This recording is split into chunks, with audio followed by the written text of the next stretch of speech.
මම කෙටි වීඩියෝකින් ඔයාලට පැහැදිලි කරන්න හදන්නේ මගෙන් නිතරම අහන ප්‍රශ්නයක් තියෙනවා අපටත් රාජයෝග තියෙනවා ඇයි ඒවා තවමත් පළ නොදී තියෙන්නේ කියලා.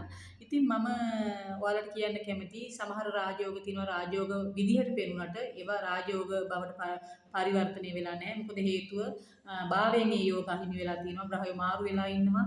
ඒ වගේම නීච ග්‍රහය 22 වෙනි දේ කණත් ප්‍රතිපාදක ග්‍රහය 64 වෙනි නවාංශකාධිපති දුෂ්ට ග්‍රහයෝ එකතු වෙලා හදපු රාජයෝග තියෙනවා.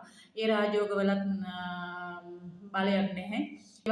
දෛන්‍ය යෝගී සකට යෝගී වගේ යෝග වාට තියෙනවා නම් ඒ යෝග ඵල දෙන්නේ නැහැ.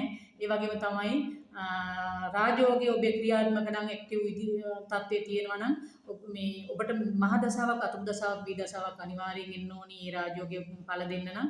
ඒ වගේම යෝගාඩ වලින් බලවත් වෙලා තියෙන්න ඕනේ. මොන ස්ථානයේද බලවත් වෙලා තියෙන්නේ මොන කාලයේද ඒ රාජයෝගයේ ඉස්මතු වෙන්නේ කියලා ඔබේ ජ්‍යොතිෂ්‍යවරයාට තමයි හොයාගන්න පුළුවන්. ඒ වගේම ඒ රාජයෝග ඵල දෙන්න නම් ඒ ග්‍රහයට අදාළ මහ දසාවක් අතුරු දසාවක් වී දසාවක් අනිවාර්යෙන් එන්න ඕනි. එහෙම කාල සීමාවකදී තමයි රාජයෝග ඵල දෙන්නේ.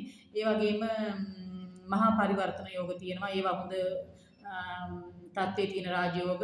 ඒ වගේම ආරුඩ ලග්නෙන් අපි ඒවා පරීක්ෂාවට ලක් කරන්න ඕනි. ඒවට ප්‍රතිකර්ම තියෙනවා.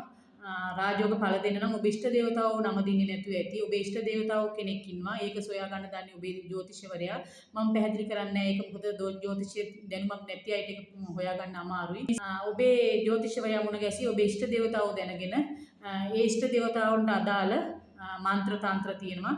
ඉතින් මන්ත්‍ර නම් භාවිත කරන්න මම අනුමත කරන්නේ. ඒ තන්ත්‍ර භාවිත කරන්න පුළුවන්. ඔබේ ඉෂ්ට දේවතාවෝ උදේ සවස නම දෙන්න පුරුදු වෙන්න. තන්ත්‍රයක් ග්‍රහයට අදාළ තන්ත්‍ර තියෙනවා. ඒතකොට ඒ තන්ත්‍රය 108 වාරයක්